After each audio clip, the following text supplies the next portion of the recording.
bilang gitu. Biar nanti kita uji. Ya. Ya, mana yang rekayasa? Ya, yang rekayasa itu Pak, yang rekayasa itu dari awal masalah BAP terjadi penusukan.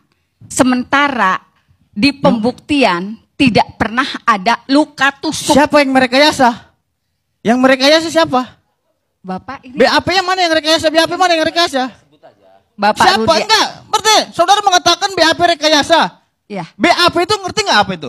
Pengertian BAP ngerti nggak? nggak ngerti Coba, Pak. Coba Bapak Enggak, saudara mengerti nggak yang katakan BAP? berita acara pemeriksaan Oke, Bapak. berita Ya. acara pemeriksaan itu yang diperiksa siapa? Bapak Rudiana.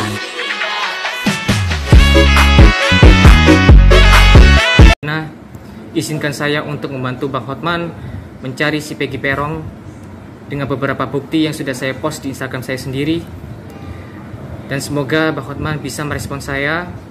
Dan saya insya Allah akan membantu Bang Hotman sampai bertemunya si pelaku ini. Baiklah, kembali lagi di channel saya, Iyo Channel.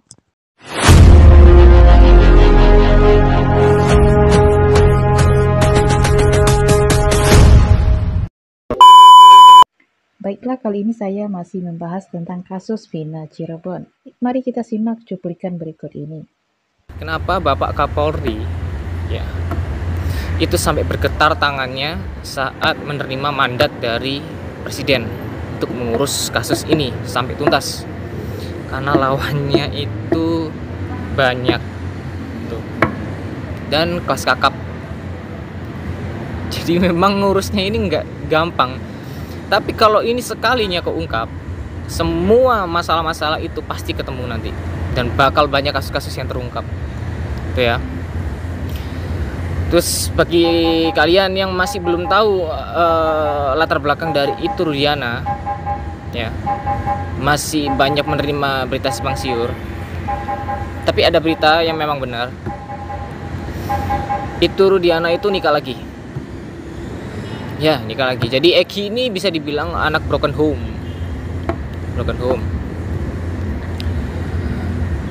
Jadi polisi Cirebon ini seharusnya bisa nangkep dengan alasan yang berbelit-belit itu gini loh. Kalau Bapak Kapolri itu mau mengusut tuntas ya, itu ngeceknya dari mana dulu? Ya pertama dari Itu Rudiana. Itu satu ya. Karena dia pasti tahu tuh waktu menyidik kasusnya. Dan dia seorang polisi juga. Yang kedua, itu Reserse Kriminal Umum yang mengurus kasusnya Vina. Yang ketiga, Kapolda Jabarnya. Nah, Beredar narasi di media sosial bahwa pembunuhan terhadap Eki dan Vina berkaitan dengan Ibtu Rudiana selaku ayah Eki yang diduga telah mengganggu bisnis bandar narkoba.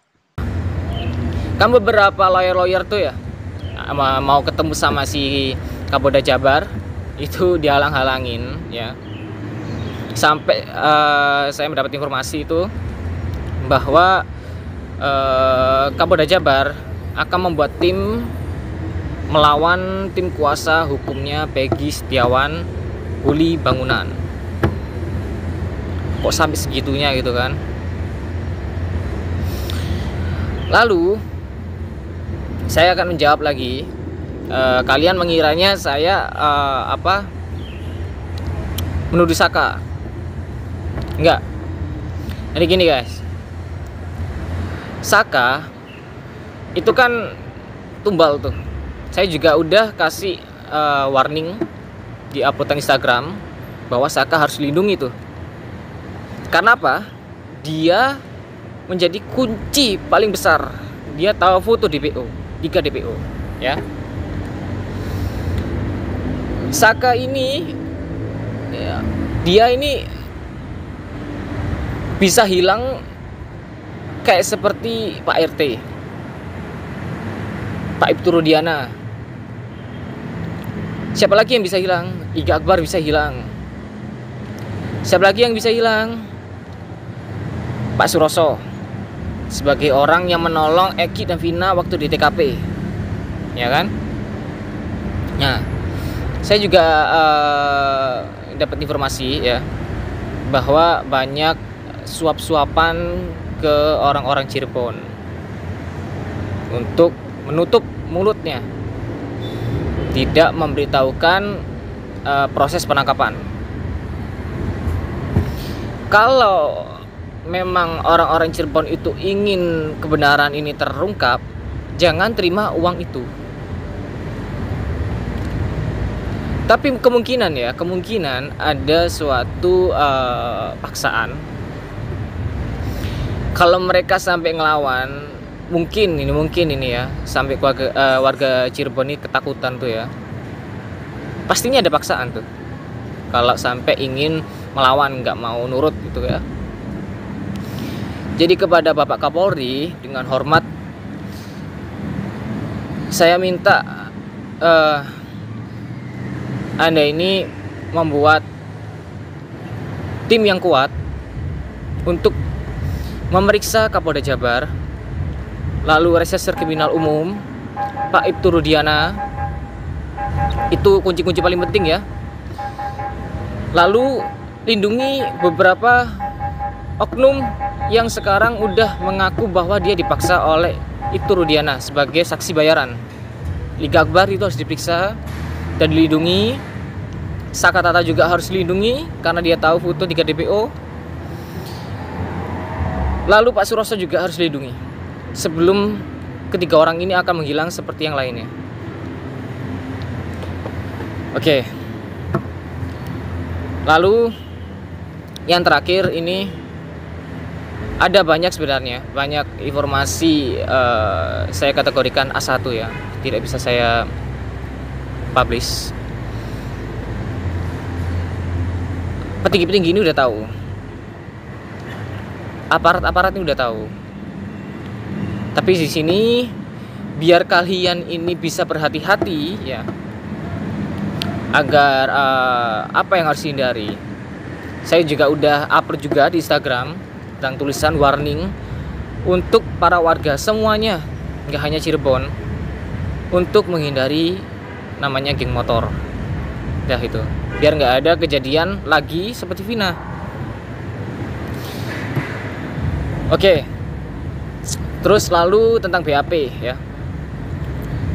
Lawyer-lawyer lain yang membela Peggy dengan alasan tertentu. Pertama, para lawyer ini ya, si Bang Hotman, lalu Pak Dewoto, terus lalu Om Tony, itu memegang BAP yang resmi rilis waktu di tahun 2016.